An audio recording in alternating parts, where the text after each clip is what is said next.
Bueno, arrancamos con una nueva etapa de la materia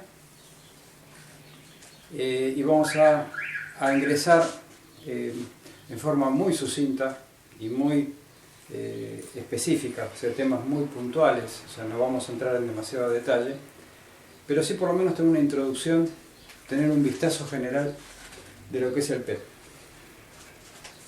PET es un equipo de diagnóstico y podríamos arrancarlo al revés. Tomógrafo o tomografía de emisión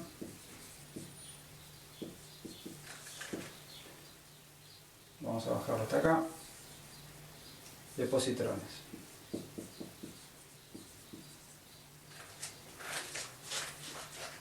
O sea, es un sistema de detección y formación de imágenes, obviamente imágenes tridimensionales, son tomográficas, que trabajan justamente gracias a la emisión de positrones. Como ya vamos a ver, los positrones no son exactamente los que van a ser leídos, pero indirectamente sí. O sea, gracias a ellos se va a poder leer la posición de estos positrones. Los positrones, recordemos, son las emisiones beta positivas.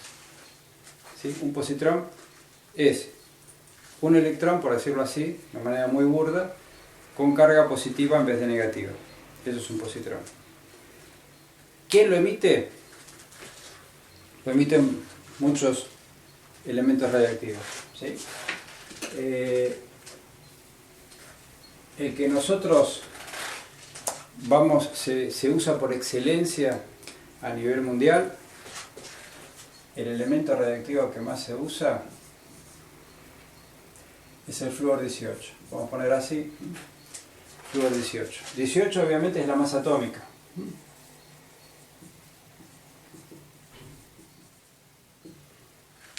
Muy bien. A partir de este flúor 18,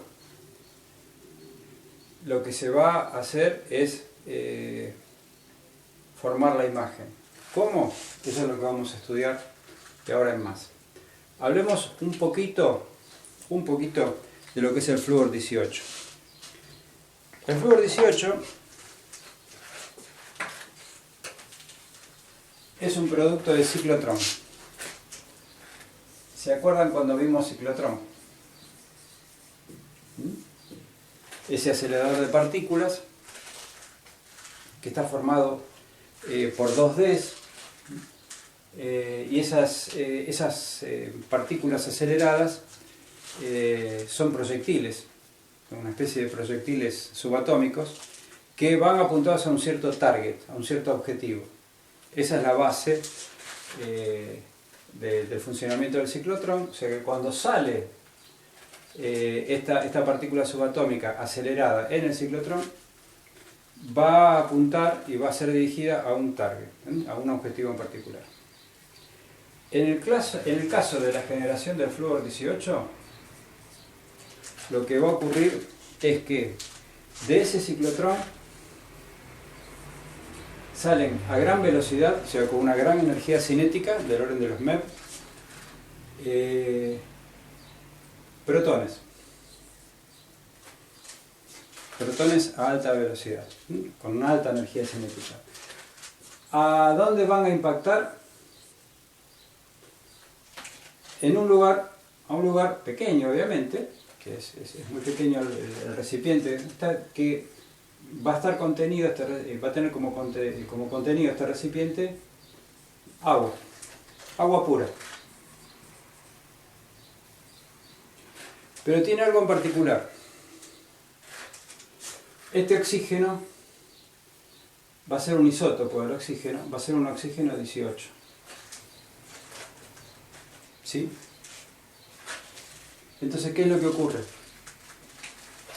Cuando este ciclotrón bombardea esta cazoleta con agua pura, que tiene un oxígeno 18, cuando los protones interaccionan con el oxígeno 18, lo que hacen es producir en el átomo una transformación donde este oxígeno 18 se transforma en flúor 18. ¿Sí? O sea, adentro del núcleo ocurre una transformación para que aparezca el flúor 18. Y este flúor 18 es el material reactivo que vamos a utilizar para poder trabajar. ¿Características de este flúor 18? Bueno, el 97% de las emisiones es justamente positrónica y un 3% de captura electrónica. Obviamente nosotros vamos a utilizar esto.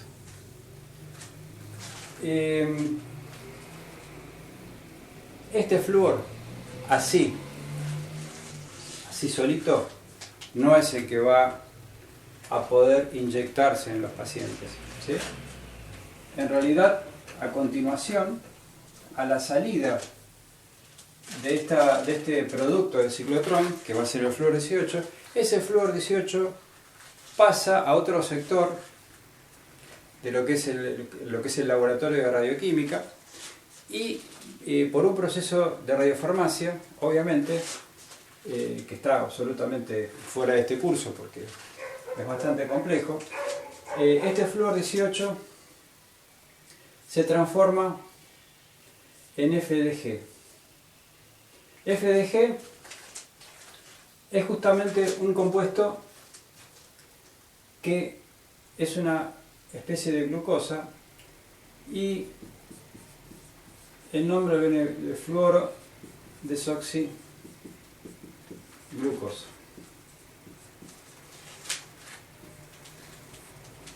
Y el flúor que contiene esta molécula, el fluoro desoxiglucosa, es obviamente un flúor radiactivo, es un flúor con emisiones beta positivas.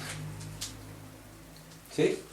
Entonces, este FDG, normalmente en la jerga de la medicina nuclear, le llamamos el FDG. Está el FDG, llegó el FDG, hay que inyectar el FDG al paciente. ¿Sí? Obviamente esto va a tener una determinada cantidad determinada de actividad,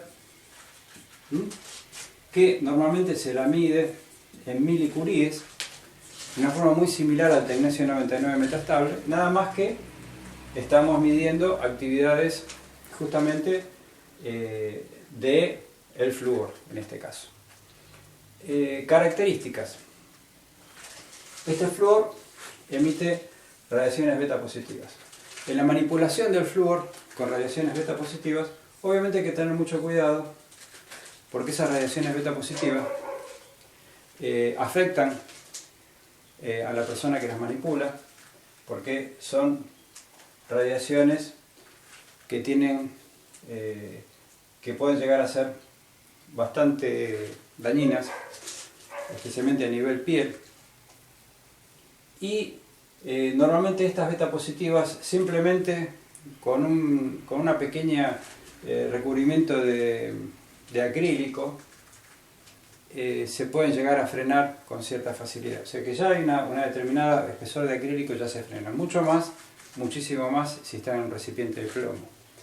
Sin embargo, ustedes van a ver, porque en la plataforma les he subido fotos y les voy a subir más fotos del servicio donde yo estoy vinculado, y van a ver que, sin embargo, los contenedores de las jeringas que van a inyectar a los pacientes con el FDG son contenedores de plomo que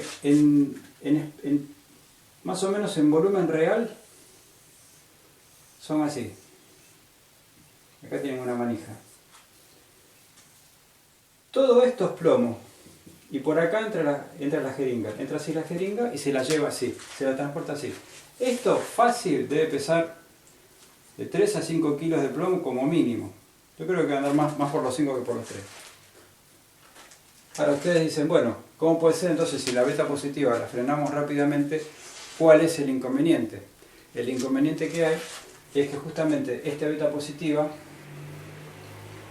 por lo que nosotros estudiamos en formación de pares, esta beta positiva cuando se junta a un beta negativo, se producen dos rayos a 180 grados uno de otro, de 511 keV. 511 keV. 511 keV y encima dos rayos, uno para cada lado. Cada beta positivo, al unirse a un beta negativo, se aniquilan y producen esto. Entonces, por lo tanto, estos fotones de 511 keV son muy energéticos. Ya se los considera fotones de alta energía. Entonces, ¿qué es lo que ocurre? A estos hay que frenarlos. Por eso se usa estos contenedores muy grandes. Para poder frenar esta radiación, no esta. ¿Está claro? Y otro detalle importante es la vida media de este flúor. Este flúor tiene la característica de tener una vida media bastante corta, por no decir muy corta. La vida media del flúor, el flúor 18, ¿no?, es de 109 minutos.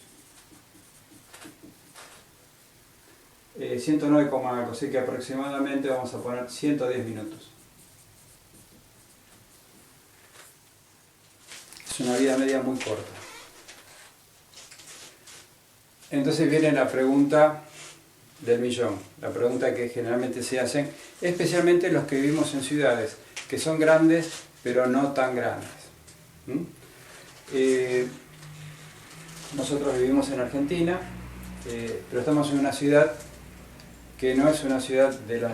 es importante, pero no es de las más importantes. O sea, no es tan grande como para poder tener un ciclotrón a la vuelta de la esquina. Generalmente los ciclotrones son sumamente costosos, estamos hablando de millones de dólares. Entonces nadie va a decidir comprar un ciclotrón para poder hacer, y aparte de eso comprar un PET, para decir, bueno, voy a hacer estudios de PET. Por lo general, los ciclotrones lo compran empresas que se dedican a la producción de radiofármacos. Eso por lo menos es lo que suele ocurrir en nuestro país. Obviamente hay algunas empresas, pocas empresas en nuestro país, que tienen esos ciclotrones, además de la Comisión de Energía Atómica, y comercializan obviamente el producto, como debe ser.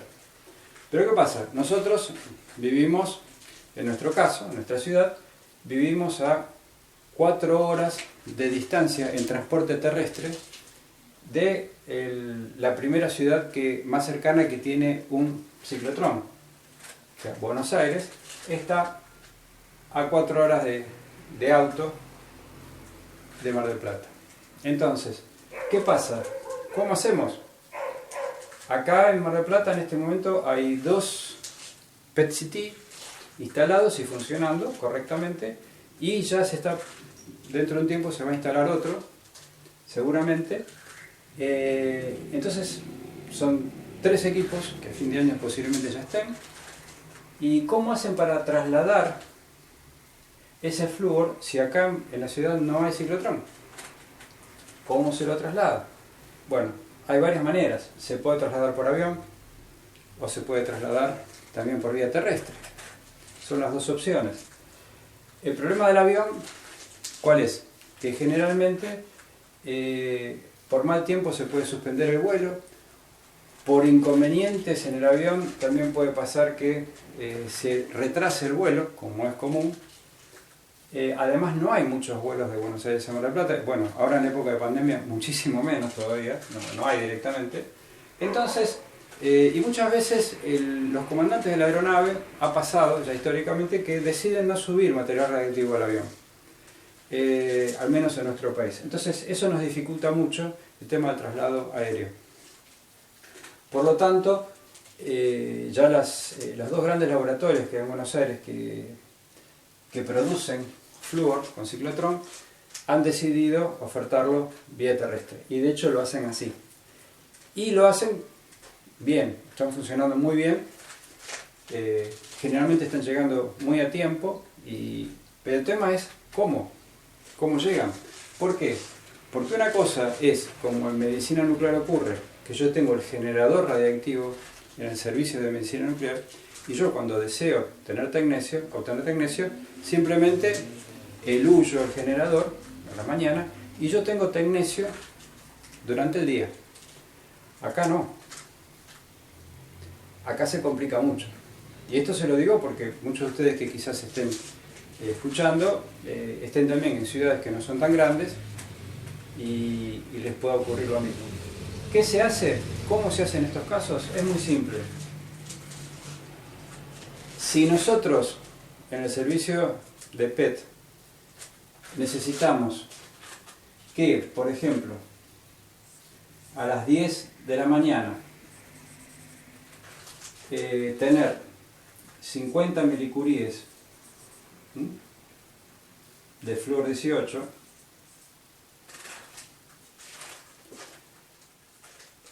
nosotros le decimos al laboratorio, nosotros necesitamos en la puerta del servicio a las 10 de la mañana 50 milicuríes de flúor 18. Muy bien, le dice el laboratorio. ¿Qué hacen? Ya sabemos que hay 4 horas de diferencia, de distancia, ¿sí? Por lo tanto, yo tengo que pensar en que en 4 horas son prácticamente, si acá hacemos 120 minutos, podemos llegar a decir que son casi 2 horas de vida media, para redondear. Entonces acá por lo menos tenemos que pensar que van a transcurrir más de 2 vidas medias. Por lo tanto, 2 vidas medias van a significar, una vida media serían 100 milicuríes y 2 vidas medias 200 milicuríes. O sea, y un poquito más. O sea que por lo menos a las 8 AM, cuando está por salir la camioneta con el material reactivo, tienen que estar saliendo más de 200 milicuríes de flúor 18. Entonces, en el ciclotrón preparan, por ejemplo, los 150 milicuríes de flúor 18, le hacen todo el procesamiento de radiofarmacia para llegar al FDG, y entre que lo suben y todo, bueno, capaz que ya salen 200 o un poco más de milicuríes a las 8 AM, y si no hay ningún problema en la autopista, están llegando, por decirlo así, 50 milicuríes a nuestra ciudad. Y de esa manera se soluciona el problema de la llegada del material radioactivo. ¿Por qué hago este comentario? Porque salvo que uno viva en una ciudad cosmopolita como Buenos Aires, que tiene varios ciclotrones, o alguna otra ciudad grande de la Argentina, los que vivimos en ciudades intermedias y hay PET-CT, nos vamos a encontrar con esta cuestión. Y bueno, así es como se resuelve. Ya tenemos una idea de la vida media del flúor, tenemos una idea de qué emisiones tiene, beta positivas, pero enseguida son 2 fotones de 511 keV, muy poderosos. Y bueno, la vida media que ya lo dijimos, y nada más. Ahora nos vamos a centrar en el próximo bloque directamente en el fenómeno físico y cómo se captura ese fenómeno físico y cómo se puede llegar a procesar la señal.